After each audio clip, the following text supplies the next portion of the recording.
அகிலமெங்கும் உள்ள தமிழ் நேயர்கள் அனைவருக்கும் பரம்பரை ஜோதிடர் உங்கள் மனோ பாலாஜியின் அன்பான வணக்கம். மகர ராசியில் பிறந்த அன்பர்களுக்கு குரு பகவான் அதிசார பயிற்சி வரக்கூடிய அக்டோபர் மாதம் 18ஆம் தேதி உங்களுடைய ராசிக்கு 6ஆம் பாவகத்தில் இருந்து 7ஆம் பாவகத்திற்கு பயிற்சியாக போகிறாருங்க. இந்த 7ஆம் இடம் அப்படிங்கிறது உங்களுடைய ராசிக்கு கலஸ்திரஸ்தானம்னு சொல்லுவோம். அது மட்டும் கிடையாதுங்க, ஒருத்தருடைய நண்பர்கள் வட்டாரம் நமக்கு வெளி உலக தொடர்புகளை ஏற்படுத்தக்கூடிய இடமும் இந்த 7ஆம் இடம். அந்த இடம் குரு பகவானுக்கு உச்ச வீடு. அப்போது இந்த உச்ச வீடுக்கு சஞ்சாரம் பண்ணக்கூடிய காலகட்டம் உங்களுடைய ராசிக்கு எப்பேற்பட்ட பலன்கள் அப்படின்னா, தொழில், குடும்பம், பண வரவு, எதிர்பார்க்கக்கூடிய ஒரு நல்ல விஷயங்கள் எந்த மாதிரி நமக்கு செயல்பட போகுது அப்படிங்கிறது பற்றி தாங்க இந்த பதிவில் இப்போ நம்ம பார்க்க போகிறோம். அப்போது ஃபஸ்ட் டைம் பார்க்குறவங்களா இருந்தீங்கன்னா சப்ஸ்கிரைப் பண்ணி பெல் பட்டன் அழுத்தி ஆல் ஆப்ஷன் கொடுங்க. மகர ராசி அப்படின்னா காலபுருஷ தத்துவத்தில் 10ஆவதாக வரக்கூடிய தொழில் ஸ்தானம்னு சொல்லக்கூடிய கர்மஸ்தானம்னு சொல்லக்கூடிய ஒரு 10ஆம் வீடு அற்புதமான வீட்டுடைய ராசி தான், அதாவது மகர ராசி. இந்த மகரத்தில் பிறந்தவங்க நீங்களே உங்களை நினச்சி பாருங்கள், ரொம்ப கஷ்டப்படக்கூடியவங்களாக இருப்பீங்க, சரிங்களா? ஆனால் உண்மையிலேயே எவ்வளோ கஷ்டம் வந்தாலும் இவங்க கொடுப்பாங்க அவங்க கொடுப்பாங்கன்னு யாரையும் எதிர்பார்க்க மாட்டீங்க. நீங்கள் ஒரு அண்ணனாக இருந்தால் கண்டிப்பாக உங்கள் தம்பிக்கு, தங்கச்சிக்கு, உங்கள் அக்காவுக்கு எல்லாருக்குமே நல்லது பண்ணியிருப்பீங்க. அதே மாதிரி நீங்கள் கடைசி பையனாக இருந்தால் கண்டிப்பாக நம்ம அக்காவுக்கு இப்படி குடும்பத்துக்குன்ட்டு எல்லாருக்குமே கூட பிறந்தவங்களுக்கு பெரிய அளவில் உங்களுடைய வயசுக்கு மீறி உழைச்சி அவங்கள நல்ல ஒரு இருக்கணும்னு நினச்சிட்டு இருக்கக்கூடியவங்க தான், கொடுத்துருக்கக்கூடியவங்க தான் மகர ராசிக்காரர். ஆனால் அப்பா அம்மாவை மனங்கோளாமல் பார்த்துக்குவீங்க. ஆனால் இதில் என்ன ஒரு பலவீனம்னாங்க, நீங்கள் எல்லாரையும் பார்த்துக்குவீங்க, ஆனால் கண்டிப்பாக அவங்க உங்களை பரவாயில்லன்னு சொல்கிற அளவுக்கு கூட இருக்க சில நேரங்களில் நீங்கள் மனசு நொடிஞ்சு போய், அதாவது என்ன இப்படிலாம் நடக்குது எல்லாமே அப்படிங்கிற அளவுக்கு வருத்தப்படக்கூடிய சூழ்நிலைகள் எல்லாமே நீங்கள் சந்திச்சிருப்பீங்க. அதுலேயும் இந்த ஒரு 7-8 வருஷ காலத்தில் பார்த்துட்டோம்னா உங்களுக்கு வாழ்க்கையில் என்னென்ன ஒரு மனுஷன் படக்கூடாதோ அது எல்லாமே கடந்து வந்திருப்பீங்க. படக்கூடாதுன்னா கஷ்டங்களை சொல்கிறேங்க, சரிங்களா? சம்பாரிச்சது பார்த்தோம்னா நல்லா சம்பாரிச்சிருப்பீங்க, ஆனால் இழப்புகளை அதிகமாக சந்திச்சிருப்பீங்க. இப்படி நமக்கு வந்தது 100% லாபம்னா, ஆனால் அதில் நமக்கு மிச்சம் இருக்கிறது பார்த்தா ஒரு 15 to 20% தான் இருக்கும். சிலருக்கு பார்த்தோம்னா எல்லாமே போயிடுச்சுங்க, கடன் வாங்கி வச்சுருக்கிறேன், கடனுக்கு வட்டி கட்டிகிட்டு இருக்கிறேன் அப்படிங்கிற ஒரு சூழ்நிலையெல்லாம் மகர ராசி சந்திச்சிட்ருப்பீங்க. கடும் உழைப்பாளிகளுக்கு ஏன் இவ்வளோ கஷ்டங்கள் வந்தது அப்படின்னா, கடந்த கால பயிற்சிகள் அப்படி இருந்தது, சரிங்களா? அந்த பயிற்சிகளை பார்த்துட்டோம்னா உங்களுக்கு ராகு 2ஆம் இடம் எல்லாமே நம்ம பேச்சு நமக்கு பகை, சங்கடம், சடிப்பு, குடும்பத்துக்குள்ளே சில மன வருத்தங்கள். இது 3ஆம் இடத்துல இப்போ தான் பயிற்சியாக சனி பகவான் பயிற்சியாக இருக்கிறாரு. 7 சனி பிடியிலிருந்து மீண்டு வந்திருக்கிறீங்க. வந்தாலும் குரு பகவான் கடந்த காலத்தில் உங்களுக்கு, அதாவது 6ஆம் பாவகத்தில் இருந்தார், சரிங்களா? 6ஆம் பாவங்கிறது நோய் நொடி, வம்பு வழக்கு, கோர்ட்டு பிரச்சனை, கச்சேரிகள், சொந்த பந்தத்துக்குள்ளே விரோதங்கள், நாம் வேலை செய்கிற பக்கமே நமக்கு பகை, நம்ம அரசாங்கத்துறையிலே வேலை செஞ்சாலும் வேலைகளை நமக்கு சில பிரச்சனைகள் கொடுக்கக்கூடியதோ, இல்லை சங்கடங்களை ஏற்படுத்தக்கூடிய அளவுக்கோ, இல்லை இடம் மாற்றம் தேவையில்லாத இடங்களுக்கு போய் நம்ம வேலை செய்ய வேண்டிய ஒரு அவசிய சூழ்நிலைகளோ உருவாக்கி வைக்கிறது தான் அந்த 6ஆம் இடம், சரிங்களா?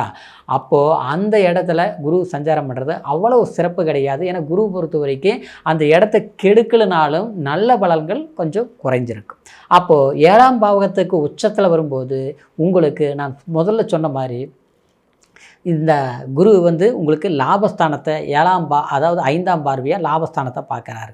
அப்போது 7இல் இருக்கக்கூடிய குரு உங்களுக்கு மற்றவங்களால நன்மைகள் கண்டிப்பாக உண்டாக்கும். அது உச்ச குரு.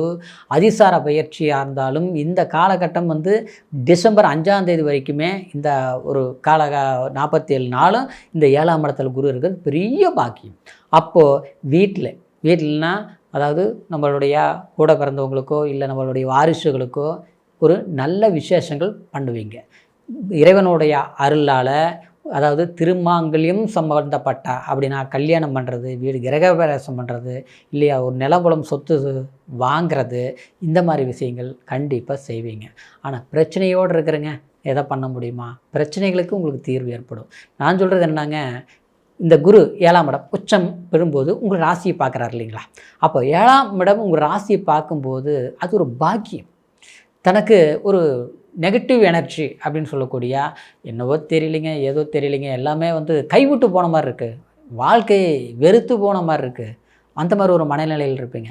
ஏன்னா நம்பிக்கை துரோகங்கள் சந்திக்கக்கூடாது, சரிங்களா? ஆனால் அந்த துரோகங்கள் நீங்கள் சந்திச்சிட்டிங்க. எப்படின்னா, நாங்கள் யார் மேலே ஒரு உயிருக்கு உயிராக ஒரு பற்றுதல் வச்சுங்க, அன்பு வச்சுங்க, இவங்க தான் வாழ்க்கை அப்படின்னு தேடி வந்தது, புரியுங்களா? ஆனால் ஒரு கட்டத்தில் பார்த்தோம்னா நீங்கள் விரும்பும்போது நிலைக்காமல் விலகி போயிடுச்சு. விலகி போகும்போது இது ஒத்து வருமா, ஒத்து வராதா, இல்லை இது இப்படியே கண்டினியூ ஆகிட்டே போயிடுமா, அதாவது மறக்கவும் முடியல, அதாவது நினைக்காமல் இருக்கவும் முடியல, ஆனால் நெருங்கி போகவும் முடியலைங்கிற போது எப்படி இருக்கும்? அந்த மாதிரி ஒரு சூழ்நிலைகளை சந்திச்சிருப்பீங்க. இது வெளி உலகத்துக்கு நீங்கள் உங்களுடைய விஷயங்களை வெளிப்படுத்த முடியாது. ஆனால் மறைமுகமாக உங்களுடைய மனசில் என்னென்னா அது ஒரு குத்தல் மாதிரி இருந்துகிட்ருக்கும். அதுதான் அந்த 3ஆம் இடத்தில் இருக்கக்கூடிய சனி. இன்னொன்று பார்த்தோம்னா 8இல் கேது. அதனால் வாழ்க்கை இருண்டு போன மாதிரி, வெளிச்சம் இல்லாத மாதிரி.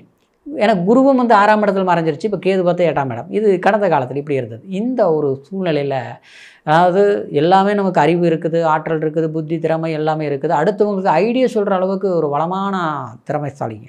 ஆனால் அப்பேற்பட்டவங்க நமக்கு ஒரு பிரச்சனை வந்த பிறகு பார்த்தோம்னா நமக்கு உதவி செய்கிறவங்க யாரும் இல்லை, சரிங்களா? அதே நேரத்தில் நாம் ஒருத்தர் கேட்டாலும் செய்ய முடியாத ஒரு சூழ்நிலையில் இருப்பாங்க.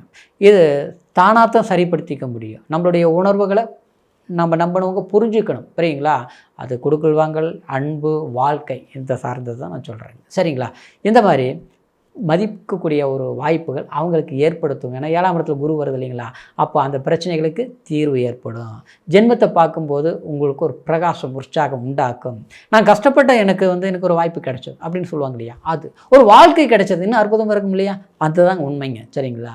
சிலருக்கு பார்த்தோம்னா வாழ்க்கையில் டிலே ஆகி போச்சு, கல்யாணம் பண்ணி பிரச்சனையாகி போச்சு, மறு வாழ்க்கை சான்சஸ் ஏற்படுமா? நம்பிக்கையே இல்லைங்க. எத்தனையோ பார்க்குறோம், யாருக்கோ கெட்ட, அதாவது எப்படியோ வாழ்கிறவங்களுக்கெல்லாம் வாழ்க்கை நல்லபடியாக இருக்குது, நடக்குது, கிடச்சிட்ருக்குது. ஆனால் நாம் ஒழுக்கமாக இருந்தாலும் நம்மளை யாருன்னு நல்லா நமக்கு ஏற்ற மாதிரி அமைய மாட்டேங்குது.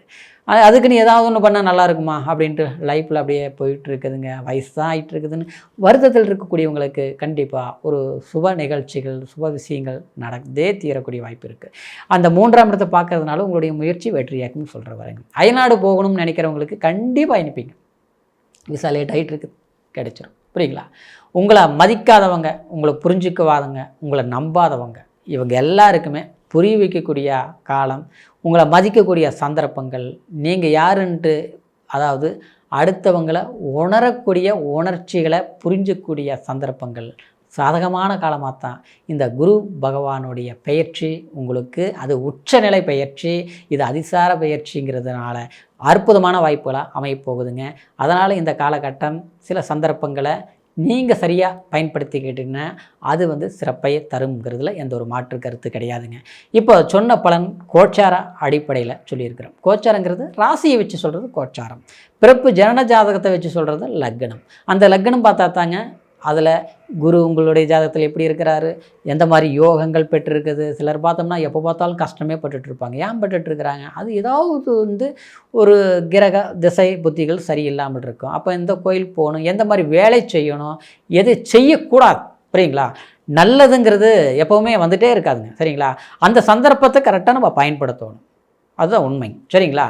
அப்போ பயன்படுத்துறதுக்கு நமக்கு ஒரு சாதகமான கால நேரத்தை நம்ம அது சூஸ் பண்ணணும், சரிங்களா? சில நம்ம அடுத்தவங்களுக்கு ஏமாற்றங்கள் வருங்கிற போது அடுத்தவங்க நம்ம நம்பக்கூடாது, நம்ம கேர்ஃபுல்லாக இருக்கணும். அது ஜாதகம் பார்த்தா தெரிஞ்சுக்கணும். அதனால் உங்கள் ஜாதகத்தை ஒரு முறை பார்த்துக்குங்க. அதனால் உங்களுடைய ஜாதகத்தை நம்மக்கிட்ட பார்க்கணும் நீங்கள் விரும்புனீங்கன்னா கீழே இருக்கிற நம்பருக்கு ஃபோன் பண்ணி உங்களுடைய date of birth, time, place 3ஐயும் தெரியப்படுத்தி பொறுமையாக இருக்கிற நேரத்தில் அருமையாக கேட்டு உங்களுடைய ஆன்லைன் மூலியமாக கூட ஜாதகத்தை பார்த்துக்கலாம், சரிங்களா? அதாவது தெரிஞ்சுக்கோங்க. தெரிஞ்சுக்கிட்டு இந்த குரு அதிசார பயிற்சி, அது உச்ச குரு அதிகமான யோகத்தை கொடுக்கும்.